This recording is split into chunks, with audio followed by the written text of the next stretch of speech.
presidente ng Pilipinas, ngayon ay nakakulong sa International Criminal Court, nanalo sa lokal na eleksyon habang nakakulong sa The Hague. Ipinroklam lamang siyang mayor-elect ng Davao City, pero hindi pa siya nanunumpa. This is presented to you by Education 4708. Just proceed to view the full content.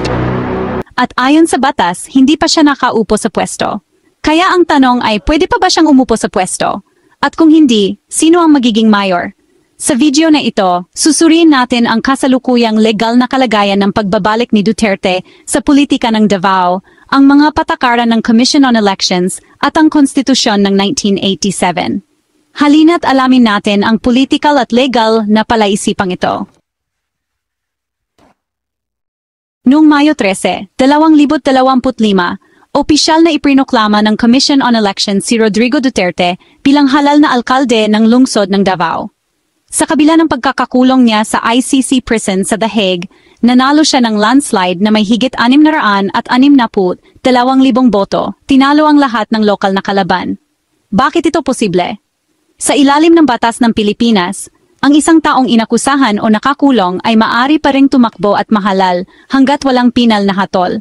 Si Duterte, sa kabila ng kinakaharap na kaso sa ICC, ay hindi pa nahahatulan, kaya legal siyang makakatakbo.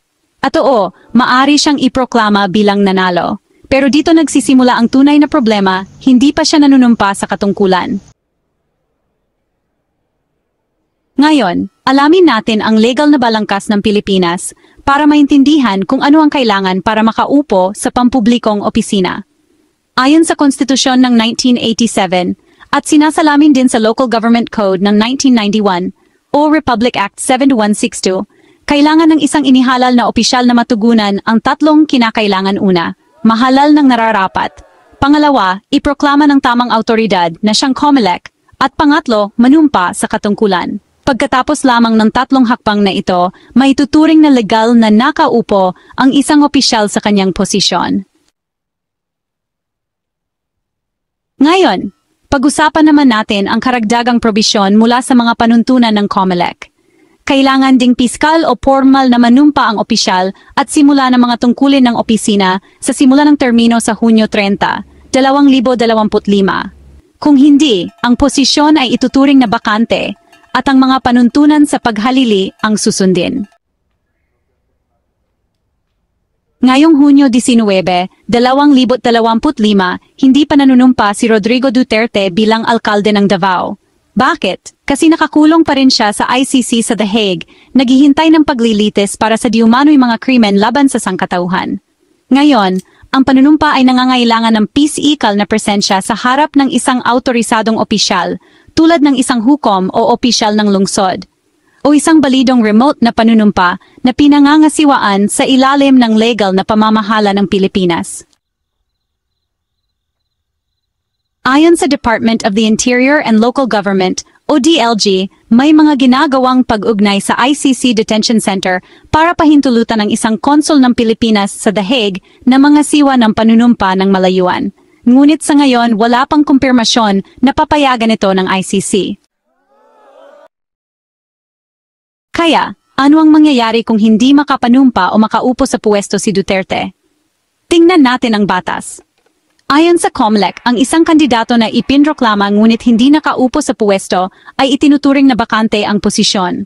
At sa ilalim ng 1987 Konstitusyon, Artikulo 7, Seksyon 14, na inangkop para sa mga lokal na posisyon, nagiging bakante ang isang opisina kung ang nahalal na opisyal ay namatay, nagbitiw, permanenteng hindi na kayang magtrabaho, o hindi kwalipikado tulad ng hindi pagkuha ng panunumpa. Si Duterte, mayroon siyang hanggang 6 na buwan mula sa proklamasyon para manumpa at opisyal na umupo sa puwesto. Ibig sabihin, ang deadline ay Nobyembre 13, 2025. Ngayon, kung hindi siya manunumpa sa panahong iyon, idedeklara ng Department of the Interior and Local Government o DLG na bakante ang puwesto ng alkalde at magsisimula ang karaniwang mga patakaran sa paghalili. Kaya, dahil hindi pa nakaupo si Duterte, sino ba talaga ang namumuno sa Davao City ngayon? Ayon sa Local Government Code, kung bakante ang posisyon ng alkalde o hindi makaupo ang nahalal na alkalde, ang bise-alkalde ang papalit bilang acting mayor. Ang bise-alkalde na nahalal, sa totoo lang ay si Sebastian Baste Duterte, na anak mismo ni Rodrigo. Kaya sa ngayon, ang lungsod ng Davao ay pinamumunuan ni Acting Mayor Baste Duterte. At mananatili ito, maliban kung manunumpa si Rodrigo Duterte bago ang Nobyembre 13, 2025. Ngayon, sagutin natin ang isang mahalagang tanong, pwede bang manumpa si Duterte sa kanyang katungkulan mula sa kulungan ng ICC? Sa totoo lang, wala pa itong katulad, wala pang opisyal ng Pilipinas ang sumubok manumpa mula sa isang internasyonal na kulungan. Kaya, tingnan natin ang mga legal na issue dito. Ang batas ng Pilipinas ay hindi tahasang nagbabawal sa panunumpa na malayo o sa labas ng bansa, pero kailangan na ang panunumpa ay pangasiwaan ng isang kinikilalang awtoridad tulad ng isang huwes o isang konsul. At siyempre, dapat itong gawin ng may voluntaryong pahintulot at legal na kakayahan. Ngayon, pag-usapan naman natin ang mga salik ng ICC. Maaring hindi payagan ng ICC ang mga seremonya ng politika sa loob ng mga pasilidad detensyon. Kung may gustong sumubok, kailangan magsumite ng kahilingan sa ICC Registrar o sa mga hukom. At alam nyo, maaring isaalang-alang ang katangian ng posisyon at kung makakasagabal ito sa kasalukuyang paglilitis. Sa ngayon, wala pang kumpirmasyong inilalabas ang Department of the Interior and Local Government o ang International Criminal Court. Ang sitwasyon ni Duterte ay hindi lang tungkol sa batas, nagdudulot din ito ng malalaking tanong sa politika at moralidad. Tama ba sa etika na ang isang inakusahan ng malawakang pagpatay ay muling humawak ng pampublikong opisina? Dapat bang manaig ang kagustuhan ng mga botante kaysa sa internasyonal na proseso ng batas? Anong halimbawa ang maibibigay kung papayagan ng International Criminal Court ang isang seremonya ng panunumpa mula sa kulungan?